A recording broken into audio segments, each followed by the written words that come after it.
예수님에게 거절당한 큰 믿음이라는 제목을 가지고 하나님 말씀을 증거하도록 하겠습니다.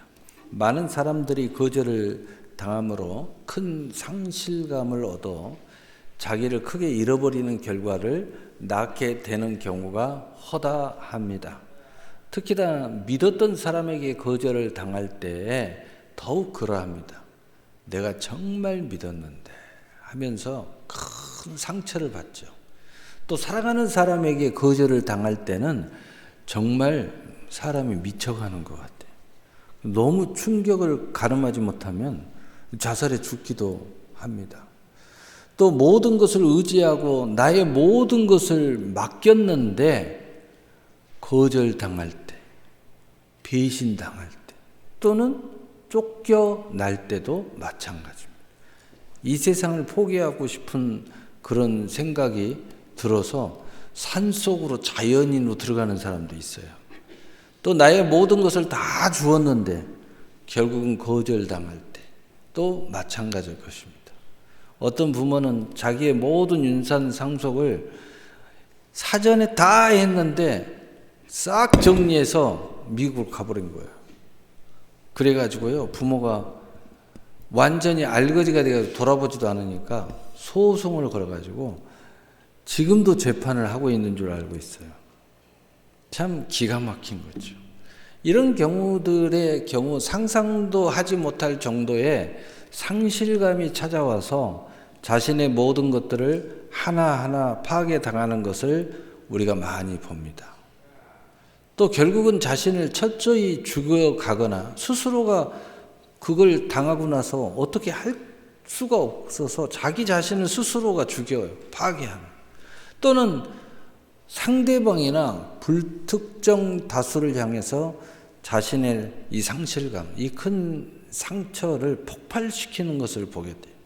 그래서 묻지마 살인이 막 길거리에서 일어나고 온갖 이상한 짓을 저지르고, 그리고 그냥 가족들을 향하여 무차별 그냥 그런 폭발을 시키는 그런 모습들도 있어요. 어떤 자식이 그런 경우도 있고, 또 부모가 그런 경우도 있고, 또는 일가 친지가 그럴 수도 있고, 또는 사귀는 애인이, 아니 그냥 사귀는 애인인데, 가족도 아닌데, 애인도 아니고 친구인데도 그냥 막 찾아와서 온갖 나쁜 짓을 다 합니다. 그러나 이 상실감을 극복하고 이겨내는 사람은 바로 큰 승리와 축복이 기다리고 있게 되는 것을 보게 됩니다.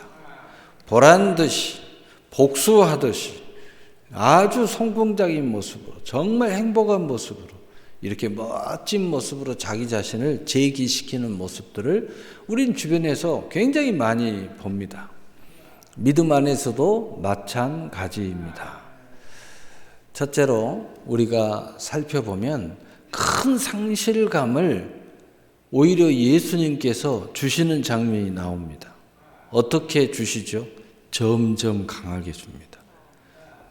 처음에는 호소를 무시함으로 큰 상실감을 주시는 예수님의 모습을 볼 수 있습니다. 마태복음 15장 22절 23절에 가나안 여자 하나가 그 지경에서 나와서 소리질러 이르되 주 다윗의 자손이여 나를 불쌍히 여기소서 내 딸이 흉악하게 귀신 들렸나이다 하되 예수는 한 말씀도 대답하지 아니하시니 제자들이 와서 청하여 말하되 그 여자가 우리 뒤에서 소리를 지르오니 그를 보내소서. 아멘.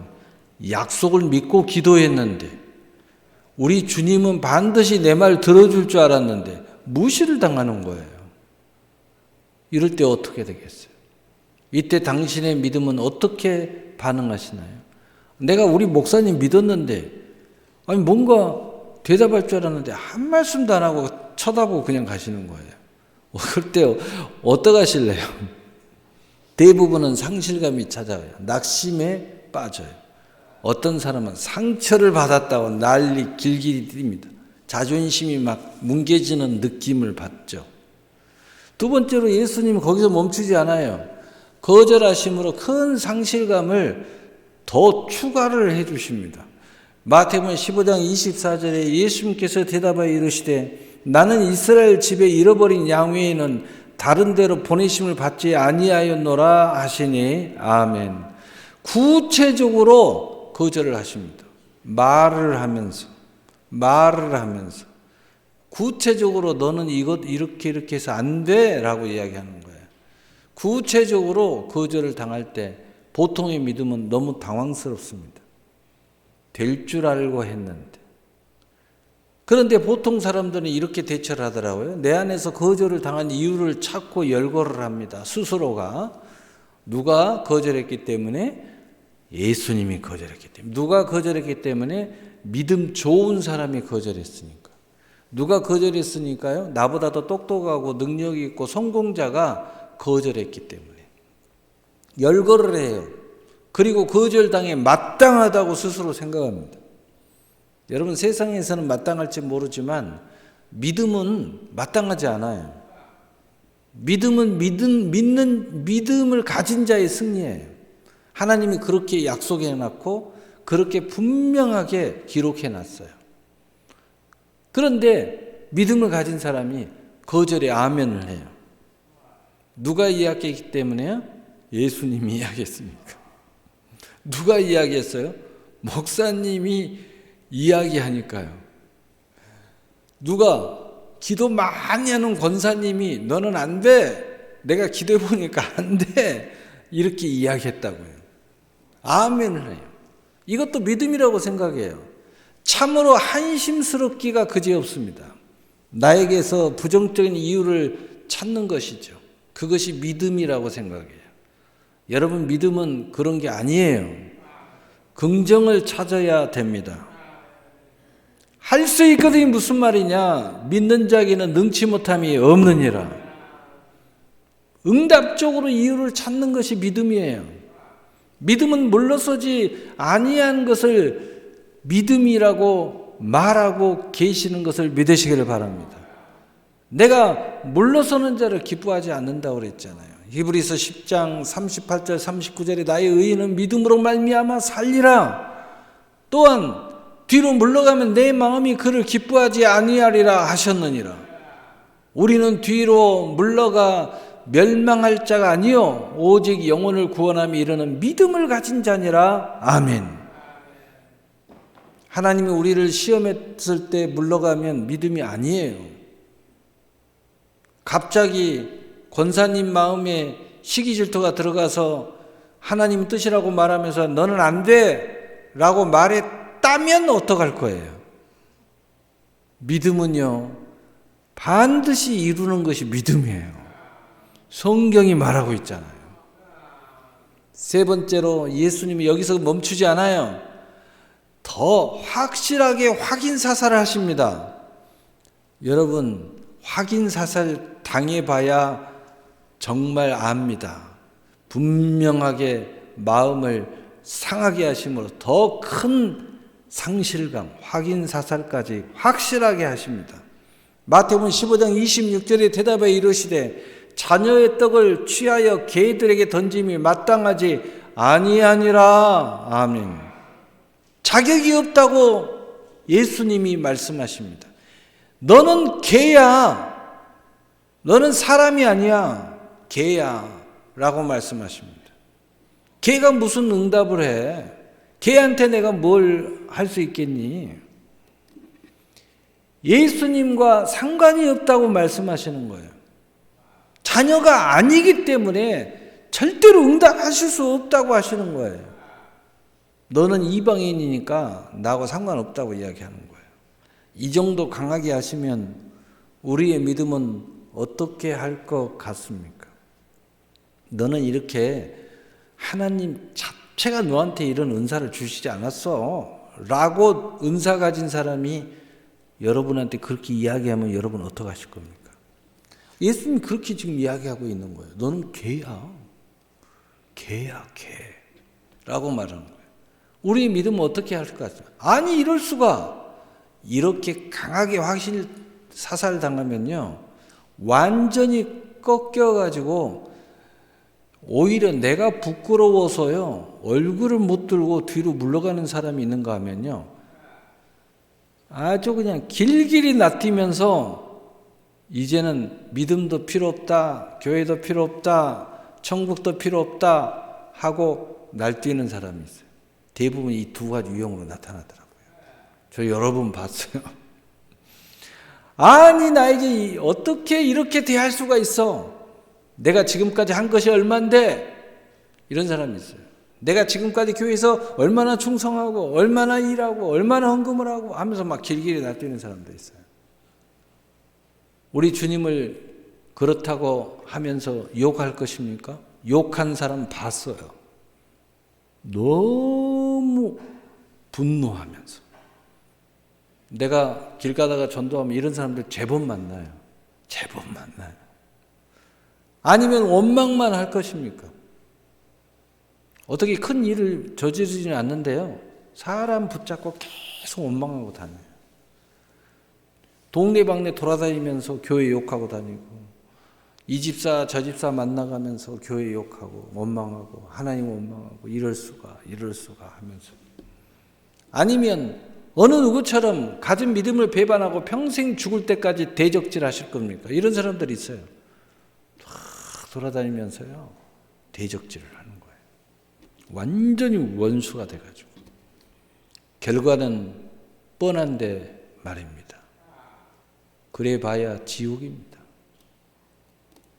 여러분, 우리는 명쾌해야 돼요. 명쾌하라는 건 뭐냐면 지혜는 어렵지 않아요. 지혜로운 것은 명쾌한 거예요.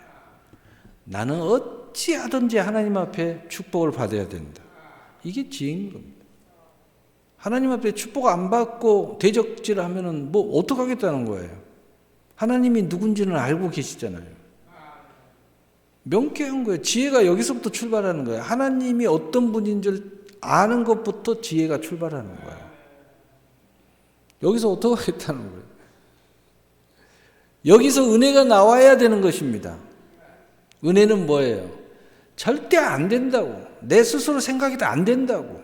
무슨 예수님이 직접 안 된다고. 능력 있는 사람이 안 된다고. 내가 아무리 생각해도 나는 안 돼. 그래도 은혜는 됩니다. 그게 은혜예요. 그게 믿음이에요. 그 믿음이 뭐예요? 은혜를 의지하는 믿음이죠. 여기서 은혜가 나와야 하는 거예요. 은혜는 은혜를 의지하고 믿음으로 생각하면요, 할 말이 생각이 나요. 이 여자가 은혜의 믿음을 가진 거예요. 개라고 이야기해도요, 전혀 모멸감을 당하지 않아요. 왜냐? 문제 해결 받겠다는 의지가 훨씬 더 강해요. 자존심보다 응답 받아야겠다는 마음이 훨씬 더 강해요. 여러분, 자존심 살면 다 망해요. 자존심 센 사람 치고 잘 될 턱이 있는 사람 내가 못 봤어요. 쓸데없는 자존심을 내세우고 있어. 무슨 이야기 하다 보면 마음이 상했니 어쩌든. 여러분, 자존심을 세우지 말고 자긍심을 세우세요. 자존감을 세우세요. 자존심은 나를 계속 넘어뜨리게 하는 게 자존심이고요. 자존감이라는 것은 남들이 볼 때는 너 상처받았을 것 같은데? 아니, 내가 왜 상처를 받아? 너 마음이 좀 뭉개지지 않았어? 왜? 내가 옆에서 들어도 가슴이 두근거리던데 나는 아무렇지도 않아. 이게 자존감이에요. 자존감이 센 사람은요, 누가 뭐라 해도 상처를 안 받아요. 왜? 내가 훨씬 잘났으니까. 나를 훨씬 하나님 나를 사랑하니까. 나는 훨씬 내 인생을 멋지게 내가 살 거니까. 그냥 아무 문제가 안 되는 거예요. 왜 문제가 되는 거예요? 왜 화가 나요? 왜 분노해요? 이게 믿음의 자존감이에요. 아니, 하나님이 내 아버지신데 나는 어찌 살든 천국 갈 건데 말이야. 이런 자존감이 강해야지. 자존감이 강해야 돼. 그래서 예수 믿는 사람들은요, 세상 기준으로는 도저히 비교할 수 없어도 항상 고개 딱 지켜들고 15도로 각도하고 누가 뭐라 해도 기가 안 죽는 거야. 왜? 내 아버지가 하나님이시니까. 어떤 상황을 당해도 낙심하지 않아요. 왜? 죽어도 천국이니까. 천국을 내 마음에 소유하고 있어요. 왜 기가 죽습니까? 절대 그래. 은혜가 나와야 돼. 은혜를 의지하고 믿음으로 구원을 이루는 믿음으로 나와야 합니다. 하나님의 복음의 의는 믿음으로 믿음에 이르게 한다는 것이 사실이고, 약속임을 믿고 믿음으로 사는 것이 유일한 것을 알고 믿고 나아가야 살 길이 열리는 것을 믿으시기를 바랍니다. 믿음은 부단하게 살 길을 찾아가는 거예요. 그러다가 죽어도 나는 천국. 항상 살아있는 삶을 사는 거예요. 항상 자유로운 삶을 사는 거예요. 여러분이 분노하고 상처받고 좌절하고 낙심 빠졌다는 것은 묶였다는 거죠. 자유롭지 않다는 거죠. 그런 문제들이 나를 상처를 주고 있다는 거죠. 어떤 사람이 어떤 일을 해도 나가 그 위에 있어버리면, 그 너머에 있어버리면, 세상에 넘은 하나님의 나라에 서 있으면, 절대 자유자로 서 있으면은 내가 더 큰 사람이기 때문에 자존감이 더 강한 거예요. 자유로운 거예요. 그래서 로마서 1장 17절에 복음에는 하나님의 의가 나타나서 믿음으로 믿음에 이르게 하나니 기록된 바 오직 의인은 믿음으로 말미암아 살리라 함과 같으니라. 아멘. 오직 큰 믿음으로 예수님에게 물러서지 않고 나아가는 여자의 이 은혜를 의지하는 믿음이 무엇이었습니까? 도대체 이 여자는 어떤 은혜의 믿음으로 나갔길래 예수님이 꼼짝하지 못하고 안 된다는 이유를 3가지나 들추면서 이야기했는데 꼼짝하지 못하고 응답하셨을까? 하나님이요, 어마어마하게 전지전능하시고 무시무시하시고 무서울 것 같죠? 하나님이 약속한 것 약속 딱 붙잡고 믿음으로 나가면요, 하나님 꼼짝 못해요. 왜? 하나님은 공의로우신 분이기 때문에. 그게 믿음이야. 그게 은혜를 의지하는 믿음이야. 안 된다고요? 됩니다. 돼요.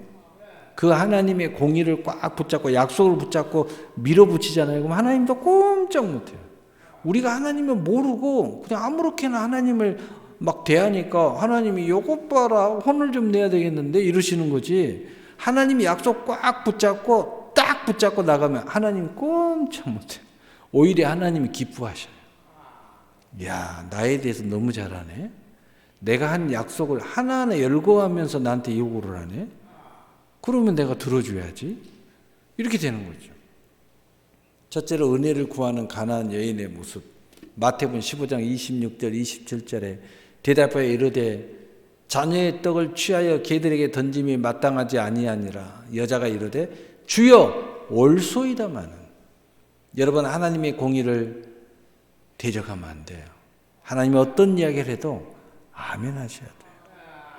그리고 거기에서 은혜를 의지하는 믿음으로 대시를 해야 돼요. 여러분, 말 잘하는 사람 보세요. 어떤 공격이 들어오고 어떤 말을 해도 너 틀렸어 이렇게 하면 대화가 끊어지는 거예요. 옳으신 말씀입니다. 이러면서 그 다음에 내 이야기를 하는 거예요. 들어주고 받아주고. 이 여자가 보통 여자가 아니야. 주님 말씀이 다 옳대. 옳은 데 가야 되는 건 어떻게 해야 돼? 개라고 그랬으니까 개도 응답받는 이야기를 해야지. 어떻게 이야기했을까? 이게 궁금하지 않아요? 개야, 너는 그래서 응답 못 받아. 근데 개도 이래서 응답 받지 않습니까? 이렇게 나가는 거예요. 개들도 제 주인의 상에서 떨어지는 부스러기를 먹나이다 하니. 아멘. 예수님 옳습니다. 예수님 말씀에 아멘합니다. 그러나 부정으로 받아 아멘하지 아니합니다. 다시 긍정으로 말합니다. 큰 믿음으로 은혜를 구하는 믿음으로 나아갑니다. 자신이 개가 맞다고 합니다.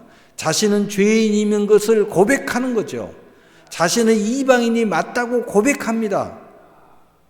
자신이 직접적으로 자격이 없다고 인정합니다. 그러나 자격이 있는 주인을 섬기는 개라고 말하고 있는 거예요. 내 주인은 자격이 있다는 거예요. 그런데 나는 이 주인의 개지만 그 주인의 가족이요. 그러니 나도 자격이 있다고 이야기하는 거예요. 나의 주인이 자격이 있으니 걔가 주인의 상에서 떨어지는 부스러기를 먹을 권리가 있다고 주장합니다. 얼마나 놀라운 지혜입니까? 얼마나 놀라운 믿음입니까? 여러분, 믿음은 뭐냐면요, 안 된다고 생각하면 거기서 지혜가 안 나와요. 그런데 된다고 믿으면서 은혜를 구하는 믿음으로 다시 생각하면 거기서 아이디어가 떠오르는 거예요. 거기 살 길이 열리는 거예요. 거기에 길이 있어요. 그리고 주인의 상에서 떨어진 부스러기 정도의 은혜만 주셔도 나의 딸이 은혜를 입어 치료받게 될 것을 믿습니다 하고 고백한 거예요. 자녀로서 부스러기 필요 없고 떡이 필요 없고 거기서 떨어지는 부스러기만 먹어도 내 문제 해결됩니다. 예수님이 듣고, 여러분 믿음은 반대잖아요. 믿음은 도저히 할 수 없을 때 되면 이게 반대가 돼버려요. 큰 믿음이 돼버려요. 아주 큰 믿음이 돼버리는 거야. 남들은 다 믿음, 다 아는 믿음으로 가는데 이건 믿음이 아니라고 생각했는데 이것도 믿음이라고 가버리면 이게 큰 믿음이 되는 거야. 예수님은 그 이유 때문에 안 된다고 하는데 이 친구는 이 정도의 은혜만 있어도 된다는 거예요. 비록 개지만 개도 주인의 가족이라고 믿음으로 은혜를 주장한 것입니다. 어떤 은혜를 주장했어요? 적은 은혜, 적은 부스러기 은혜만 줘도 된다. 두 번째는 주인 개도 가족이라는 거예요. 개도 가족이니까 자격이 있다는 겁니다. 뭘 이야기하고 있는, 성경에 뭘 이야기하고 있는 겁니까? 지체를 이야기하고 있는 거예요. 지체로서 머리 대신 그리스도의 능력을 충분히 입을 자격이 있다고 고백하는 큰 믿음을 보인 것입니다. 나는 어떤 모습이든, 어떤 자격이 없는 모습이든, 어떤 죄인이든, 개 같은 인생이든, 내가 그 가족이기 때문에, 내가 그 지체이기 때문에 나도 주님의 은혜를 받을 자격이 있다는 거예요. 여러분, 은혜를 의지하는 믿음으로 항상 생각할 때에 두 가지 생각하셔야 돼요. 첫째, 부스러기의 은혜만 내게 와도 나는 다 된다. 다 해결을 받는다. 다 치료받는다. 두 번째, 가족으로만 내가, 지체로만 내가 한 몸으로만 있어도 나는 성공이야. 그래서 예수님이 이 지체의 신앙을 우리에게 얼마나 강조하셨는지 몰라요. 난 참 포도나무 너희는 가지니. 그리고 특별한 이야기 하신 적이 없어요. 나를 떠나지만 마라. 붙어 있으면 열매를 많이 맺을 거야. 떠나면 아무것도 없을 거야. 가족 한 몸으로만 존재만 해도 너희들은 성공한다는 거야. 예수님이 이걸 얼마나 강조하고 또 강조하고, 예수님 말씀마다 지체신앙에 대해서 계속 이야기하는 거예요. 한 몸. 오늘 이 말씀에도 또 나와요. 에베소 1장 22절 23절에 또 만물을 그 발 아래 복종하게 하시고 그의 만물 위에 교회의 머리로 삼으셨느니라. 교회는 그의 몸이니 만물 안에서 만물을 충만하게 하시는 이의 충만함이니라. 아멘. 여러분, 교회론으로 이야기하면 여러분이 교회의 한 지체로서 잘 소통만 해도 복은 다 받게 돼 있다는 거예요. 여러분, 교회 열심히 나오기만 해도 복을 받는 거예요. 교회 나와서 기도만 해도 복을 받는 거예요. 주님의 지체의 믿음, 교회의 몸으로 믿음을 고백하는 큰 믿음은 결국 승리하게 된다는 것을 믿으시기를 바랍니다. 아멘. 그래서 큰 믿음을 인정하시면서 예수님이 내 소원대로 되리라. 분명히 안 된다고 확인사살까지 거듭거듭 했는데 안 된다는 이유로 말씀하신 그 부스러기만 줘도 나는 해결됩니다. 개도 괜찮습니다. 가족이잖아요. 주인의 상에서 떨어지는 거 먹을 권리가 있잖아요. 어마어마한 거예요. 그래서 마태복음 15장 28절에 이에 예수께서 대답하여 이르시되 여자여 내 믿음이 크도다. 내 소원대로 되리라 하시니 그때로부터 그의 딸이 나으니라. 아멘. 너는 믿음 자체가 없어. 너는 믿음 자체가 가질 수가 없어. 너희 자체가 하나님이 너한테 믿음의 선물을 줄 리도 없어. 라고 아주 확인사살까지 했는데 큰 믿음이라고 다시 말씀하십니다. 큰 믿음은 언제나 소원대로 응답하십니다. 물러서지 아니하고 그 어떤 시험과 부정적인 상황과 원망스러움과 부평과 버림받은 상실감을 모든 것을 극복하고 오직 긍정의 신앙으로 생각한 것입니다. 주님의 말을 다 그대로 인정하면서도 기회로서 한 가족의 신앙을 고백한 것입니다. 부스러기 은혜만 돼도 된다는 부스러기 은혜를 원한 것입니다. 머리 대신 주인이신 주님의 지체임을 주장한 것입니다. 이 큰 믿음 앞에서 우리 주님은 하나님의 의인 복음의 은혜를 가지고 응답하신 것입니다. 그래서 시편 20편 4절 5절에 내 마음의 소원대로 허락하시고 내 모든 계획을 이루어 주시기를 원하노라. 우리가 너의 승리로 말미암아 계가를 부르며 우리 하나님의 이름으로 우리의 깃발을 세우리니 여호와께서 내 모든 기도를 이루어 주시기를 원하노라. 아멘. 오늘 말씀 마치겠습니다. 사랑하는 성도 여러분, 큰 응답에는 그만큼 큰 바람이 불 수 있다는 것을 알아야 합니다. 큰 바람이 불 수 있다는 걸 알아야 돼요. 크고 작은 시험이 있다는 것을 미리서 알아채고 대응해야 됩니다. 하나님은 우리의 간절한 소원을 주시든 큰 시험을 주시든 믿음을 달아보시든 놀라운 기쁘신 계획을 예정하시고 섭리하시며 일하여서 그 모든 정하신 그의 뜻을 이루어 가신다는 사실을 믿으시기를 바랍니다. 이때 이 가나안 여인처럼 구세주 예수의 이름을 부르며 물러서지 않고 은혜를 의지하는 믿음으로 구하시기를 바랍니다. 교회에서 그렇게 믿음으로 전진하셔야 돼요. 기도 속에서도 그렇게 전진하셔야 돼요. 예배 속에서도 그렇게 전진하셔야 돼요. 여러분의 기업의 현장에서도 그렇게 전진하셔야 돼요. 물러서지 마세요. 자꾸 보여지는 현실 속에서 낙심하지 마세요. 여러분보다 훨씬 강력한 힘이 여러분을 눌러도 누름을 당하지 마세요. 우리는 더 큰 하나님을 우리 마음에 품고 있잖아요. 바로 오직 긍정의 신앙 고백을 하면서 특별히 지체되는 신앙 고백이 큰 믿음을 낳았음을 믿으시기를 바랍니다. 언제나 주님께서 달아보시는 시험을 넉넉히 감당하시어 큰 믿음으로 큰 축복의 주인공이 되시기를 예수님의 이름으로 축복합니다. 아멘. 아멘. 사랑